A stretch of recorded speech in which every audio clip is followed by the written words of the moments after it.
नमस्कार। India debate में आप सबका स्वागत है। मैं हूं आशुतोष पाठक। मित्रों, राजनीति की निष्ठुरता अपने पीक पर चल रही है। जब निष्ठुर होती है तो उसका प्रतिफल ममता बनर्जी के रूप में दिखाई पड़ता है। उससे और भी ज्यादा निष्ठुर हो जाए तो अभिषेक बनर्जी के रूप में दिखाई पड़ता है, और थोड़ा सा देखें तो केजरीवाल के रूप में दिखाई पड़ता है। ये निष्ठुरता के प्रमाण हैं। और आगे जाना चाहते हैं तो लीजिए साहब, उद्धव ठाकरे के रूप में देख लीजिए। और आगे जाना चाहते हैं शरद पवार के रूप में देख लीजिए। ये सभी निष्ठुर राजनीति के सबसे बड़े ब्रांड एम्बेसडर हो गए हैं। और निष्ठुर राजनीति किसने की इनके साथ? जनता ने कर दी है। जनता का हथौड़ा ऐसा चला है कि अब ये पानी नहीं मांग पा रहे। अब उसी निष्ठुर राजनीति की आड़ में एक और निष्ठुरता परवान चढ़ रही है, और वो निष्ठुरता आ रही है 10 जनपद से। पहले ममता दीदी गई मिलने के लिए, फिर अभिषेक जी के साथ क्या हुआ इसे बताने के पहले एक बड़ी खबर आ गई। 2 झटके तो पहले लग चुके थे तृणमूल कांग्रेस को। सुष्मिता सिंह देव ने इस्तीफा दिया, उसके पहले सुखेंदु शेखर रॉय ने इस्तीफा दिया, और अब अभी अभी जो खबर मिली उसमें राज्यसभा सांसद प्रकाश चिक बड़ाइक ने भी इस्तीफा दे दिया है। मतलब 11 में से 3 सांसदों ने इस्तीफा दे दिया है। सुष्मिता सिंह देव वापस लौट गई हैं आसाम, मुलाकात कर रही हैं आसाम की मुख्यमंत्री हिमंता बिश्व शर्मा से। और सुखेंदु शेखर रॉय ने इस्तीफा दिया, कहा कि ये मेरी नैतिकता कहती है कि जिस पार्टी में अब सम्मान नहीं रहा, जो पार्टी हमारी बात को मानती नहीं, सुनती नहीं, और हम हाशिए पर चले गए हैं, मैं उस पार्टी का नमक अब बहुत दिन तक नहीं खाते रहूंगा। इसीलिए मुझे उसका हक अदा करना है, और मैं अब वहां की जनता का प्रतिनिधित्व इस पार्टी के टिकट पर नहीं कर सकता। इसलिए सुखेंदु शेखर रॉय ने इस्तीफा दे दिया। और उसके बाद मुलाकात की जो श्रृंखला चल रही है, कल झालमुड़ी खिलाया किन्होंने? सुखेंदु शेखर रॉय मन ही मन खुश हो रहे हैं कि हमारे प्रदेश के मुखिया खुद झालमुड़ी बना रहे हैं, और झालमुड़ी बना करके श्रीमान प्रधानमंत्री को भेंट कर रहे हैं। सुखेंदु शेखर रॉय भी थे श्रीमान भूपेंद्र यादव के यहां, तो सुखेंदु शेखर रॉय भी मौजूद थे, भूपेंद्र यादव जी के यहां मौजूद थे, और उधर सुष्मिता सिंह देव इस्तीफा देकर के आसाम लौट गई। अब इसके आगे आज इस्तीफा दे दिया बड़ाइक साहब ने। बड़ाइक साहब क्लोज माने जाते हैं ममता बनर्जी के। देखिए, जिस किसी को भी राज्यसभा का टिकट मिलता है 2-3 तरीके से मिलता है। या तो बड़े नामचीन है वो, या नेता के बड़े करीबी हैं, या बैग लेकर के आए हैं। यही 3-4 पात्रता होत रह गई है आजकल राज्यसभा के सांसद बनने के लिए। नथानी साहब देखते हैं ना, बार बार राज्यसभा सांसद बन रहे हैं। तो भाई, जिनके पर्स में पैसा है लेके पहुंच जाइए, बन जाइए सांसद। और इसी कड़ी को आगे बढ़ाया श्रीमान राहुल केजरीवाल जी ने।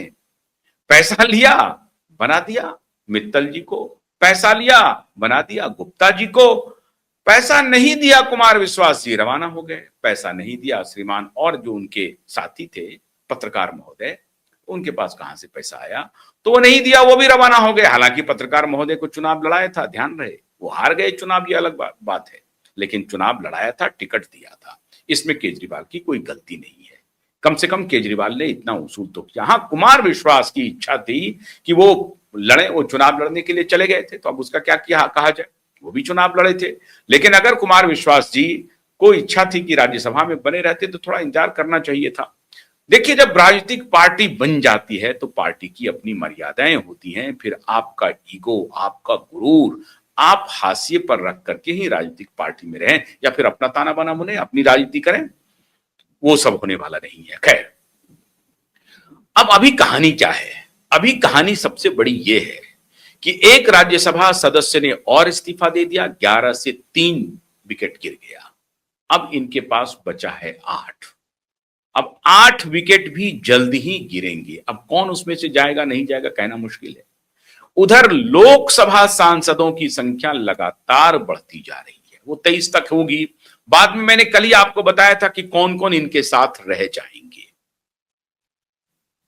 तो ममता बनर्जी गई मुलाकात करने के लिए श्रीमती सोनिया गांधी से। सोनिया गांधी से बड़ी मुलाकात हुई, लेकिन कल ही राहुल गांधी जी ने एक ऑफर भिजवाया कि भाई ये तरीका हो सकता है, अब आपके पास कुछ बचा नहीं है, अगर कुछ बचाना चाहते हैं तो कांग्रेस पार्टी में विलय कर लीजिए। अभी एक और मैं आपको ब्रेक करने वाला हूं खबर। तो ठीक है, वो माने, उनको बोला कि राष्ट्रीय उपाध्यक्ष बना देंगे, आपको राज्यसभा एक सीट दे देंगे, राज्यसभा में आपको नेता बना देंगे, ये सारी बातें हुई। और उसके बाद तो पश्चिम बंगाल में आप सर्वेसर्वा है ही हैं। और अगर आप केंद्र की राजनीति करना चाहती हैं तो राष्ट्रीय स्तर पर आइए, राष्ट्रीय टीम में आइए, कांग्रेस के राष्ट्रीय उपाध्यक्ष बनिए, राज्यसभा में जाइए, राज्यसभा में लीडर ऑफ अपोजिशन होइए। मैं जो है उनको हटा करके अभी आपको बनाऊंगा, आप आइए। ऑफर तो अच्छा था, क्योंकि इस बारे में मैं बता चुका हूं ऑफर क्यों अच्छा था। क्योंकि ममता जी के पास अब कुछ भी नहीं बचा, ना पार्टी बची, ना पैसा बचा। वो सांसद भी कहीं से बनना मुश्किल है। चुनाव में जाएंगी तो पता नहीं क्या होगा इस बार। पूरी शक्तियां एक तरफ होंगी और ममता जी एक तरफ होंगी, तो हार भी जाएंगी। विधान परिषद है नहीं, तो एक ही तरीका हो सकता है कि राज्यसभा से कहीं पर कांग्रेस उनके लिए मैनेज करे और राज्यसभा सीट उनको दे दे। उनकी मुलाकात के बाद श्रीमान अभिषेक बनर्जी की मुलाकात तय हुई राहुल गांधी के साथ। लेकिन राहुल गांधी तो ताक में बैठे थे, इंतजार कर रहे थे, यही मौका है, लोहा गर्म है, चोट कर दो। चोट क्या किया?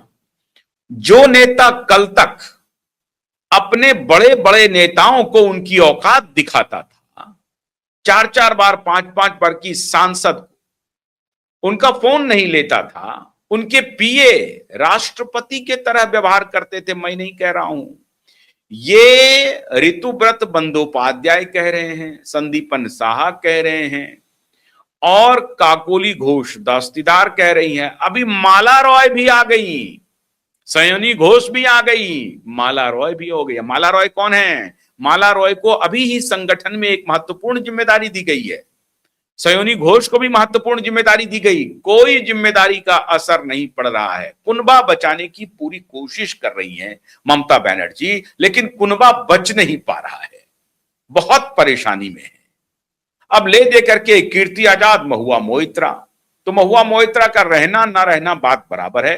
कीर्ति आजाद एक पब्लिक फिगर हैं, हालांकि उनका भी कोई अपने तय, तो वो चुनाव जीतना उनके लिए अब मुश्किल हो गया है। और रही बात शत्रुघ्न सिन्हा की, तो शत्रुघ्न सिन्हा तो मोदी जी की कई बार तारीफ कर चुके हैं। वो तो देख रहे हैं कि भाई वो 80 के अब होने वाले हैं शत्रुघ्न सिन्हा जी, तो वो अब कितना देर इंतजार करेंगे। और 5 साल अगर कहीं सेटिंग हो जाता है, शत्रुघ्न सिन्हा आ जाएंगे। लेकिन शत्रुघ्न सिन्हा को लेंगे कि नहीं लेंगे ये कहना मुश्किल है। नहीं भी लिया जा सकता, इस शर्त पर आ सकते हैं वो कि चलिए हम आपको कोई ना कोई एक पद दे देंगे, चुपचाप शांति से बैठे रहिएगा। तो हो सकता है कि शत्रुघ्न सिन्हा आ भी जाएं, लेकिन अभी तक शत्रुघ्न सिन्हा का कंफर्मेशन नहीं है। तो मान के चलिए कि शत्रुघ्न सिन्हा, कीर्ति आजाद, महुआ मोइत्रा और अभिषेक बनर्जी, यही 4 सांसद बच जाएंगे। बाकी मेरे ख्याल से सबके सब चले जाएंगे, 1-2 और अगर रह जाएं तो रह जाएं। 28 में से मान के चलिए 24 तक चले जाएगा आंकड़ा। जब सयोनी घोष आ गई और जब माला रॉय आ गई तो यह आंकड़ा तो निश्चित रूप से और बढ़ेगा। तो सयोनी घोष का तो छोड़ दीजिए, उनके साथ तो पता नहीं हो सकता है दोस्ती रही हो अभिषेक बनर्जी की। माला रॉय का मैं नहीं कह सकता, लेकिन काकोली घोष दास्तीदार और ऋतुव्रत बंदोपाध्याय, संदीपन साहा ने कैमरे पर कहा, रिजू दत्ता ने भी कहा। रिजू दत्ता कहने की कोई औकात नहीं है, बेचारे स्पोक्स पर्सन है, तो उनका उस तरह से वो हैसियत नहीं है पार्टी में, स्पोक्स पर्सन है। लेकिन बगावत सबसे पहले अगर किसी ने शुरू की तो ये रिजू दत्ता ही थे। छोटा खिलाड़ी कहिए आप, लेकिन उसने हिम्मत की, उन्होंने इस्तीफा दिया और पहली बार 4 मई के बाद एकदम से जो 360 परिवर्तन हुआ तो वो रिजू दत्ता थे। उसी ने एक प्रकार से दरवाजा खोला और उसके बाद फ्लड गेट खुला और फ्लड बाहर हो गया, बाढ़ आ गई उसके बाद जाने वालों की। तो जिन जिन का फोन अभिषेक बैनर्जी लेते नहीं थे और उनके प्राइवेट सेक्रेटरी राष्ट्रपति के माफिक व्यवहार करते थे। कोई आया तो उसको बिठा दिया, चलो बाहर में बैठ जाओ भाई, अभी देखते हैं, बॉस नहीं है, सर नहीं है, इस तरह की कहानी करते थे। लेकिन फिर वही प्रकृति की मार देखिए साहब, इसी को कहते हैं नियति का खेल। नियति बहुत क्रूर होती है और जब बदला लेती है तो ठीक से लेती है। श्रीमान राहुल गांधी से मुलाकात का वक्त फिक्स था अभिषेक बनर्जी का। अभिषेक बनर्जी को दरवाजे पर खड़ा कर दिया। दरवाजे से मेरा मतलब है कि गेट बंद था और खड़े थे, ऐसा नहीं है। कहा कि अभी इंतजार कीजिए, बॉस आ रहे हैं। और श्रीमान को लंबा इंतजार करना पड़ा। हालांकि इसकी चर्चा कहीं नहीं, किसी से पूछेगा तो कोई बताएगा नहीं, लेकिन एकदम विश्वस्त सूत्रों ने मुझे बताया कि श्रीमान अभिषेक बनर्जी को लंबा इंतजार करना पड़ा। कुछ लोग तो कह रहे हैं कि 1.5 घंटा 2 घंटा इंतजार करना पड़ा, कुछ लोग कह रहे हैं कि 45 मिनट इंतजार करना पड़ा, लेकिन अधिकतर लोगों ने यही कहा कि 1.5-2 घंटा तक उनको इंतजार करना पड़ा, क्योंकि बॉस कहीं बिजी थे और बोल रहे थे कि बस आप ही से मिलने के लिए आ रहे हैं, सारे कार्यक्रम को छोड़ करके राहुल जी आपसे मिलने के लिए आ रहे हैं। मतलब इतना कहा कि तुमको अपमानित फील ना हो, इसलिए हम तुमको ये दिलासा दे रहे हैं, बस आ रहे हैं आ रहे हैं आ रहे हैं। लेकिन बॉस आते आते 2 घंटे लगा दिए और उस दौरान देखा गया कि ये इतने विचलित थे अभिषेक बनर्जी जिसका कोई हद नहीं है। और पहली बार अभिषेक बनर्जी को शायद ये एहसास हो रहा होगा कि ऋतुव्रत बंदोपाध्याय जो कह रहे हैं, काकोली घोष दस्तीजार जो कह रही है, बल्कि अब सयानी घोष भी कहने वाली है। सयानी घोष के साथ हालांकि उस तरह का रिश्ता नहीं है, लेकिन अभी शताब्दी राय ने कहा कि जो 3 बड़े कारण थे उसमें सबसे बड़े 2 कारण थे अभिषेक बनर्जी और आईपैक, बिजनेस आईपैक। प्रतीक जैन का नाम दिया शताब्दी घोष ने, कहा कि बिजनेस आईपैक, ये प्रशांत किशोर वाला आईपैक नहीं है। उन्होंने प्रशांत किशोर को क्लीन चिट दिया, बोला जब तक प्रशांत किशोर थे पिछली बार 2021 में, तब तक आईपैक का ये रवैया नहीं था। प्रशांत की हनक थी, प्रशांत से डर था और प्रशांत को पॉलिटिक्स की नब्ज मालूम थी कि कौन नेता को कितना इज्जत देना है, किस नेता के वर्कर के साथ हमारे आईपैक के वर्कर कैसा व्यवहार करें। तो वो हमेशा बता करके रहते थे कि देखो कोई भी नेता है, उनकी अपनी उपयोगिता है, उनकी उपादेयता है, उनको तुम तिरस्कार मत करना, उनके साथ मिलके चलना, उनका तिरस्कार मतलब तुम्हारा तिरस्कार हो जाएगा।